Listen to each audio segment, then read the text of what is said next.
Hi friends, నమస్తే. ఇదివరకు వీడియోలో మనం గుణవాచక విశేషం డెఫినేషన్ చూసాము. ఈ వీడియోలో గుణవాచక విశేషానికి సంబంధించిన అన్ని ఉదాహరణ ఏంటో చూద్దాము.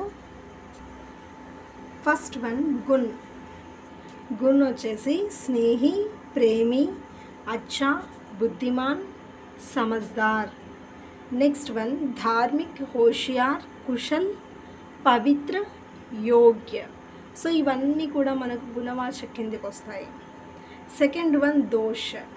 సో దోష్ అంటే ఏంటి? తప్పు అన్నమాట. మూర్ఖ్, ఆలసి, బురా, దుష్ట్, బేయిమాన్. నెక్స్ట్ కాయర్, అభిమాని, ధూర్త్, ఘమండి, పాపి, అయోగ్య, జూటా, కంజుష్. ఇక్కడ అభిమాని అంటే అభిమానించే అనడం కాదండి మీనింగు. అభిమాని అంటే కనుక అహంకారి అని వస్తుందన్నమాట. ఓకేనా? సో ఇవన్నీ కూడా దోష్ కిందికి వచ్చేవి. నెక్స్ట్ రంగు చూద్దాము.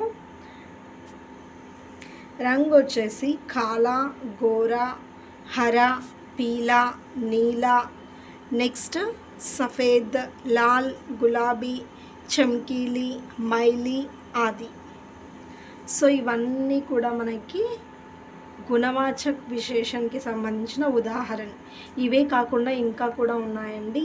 ఇంకా కూడా ఉండే వర్డ్స్ అన్నీ కూడా నేను నెక్స్ట్ వీడియోలో అప్లోడ్ చేసేస్తాను. ఓకేనా? ఈ వీడియో మీకు నచ్చినట్లయితే సబ్స్క్రైబ్ చేయండి, లైక్ చేయండి, షేర్ చేయండి. అంతేకాకుండా నోట్స్ ప్రిపేర్ చేసుకోండి. కంపల్సరీగా 10th వరకు యూజ్ అవుతుందండి. ఓకేనా friends? Thank you so much.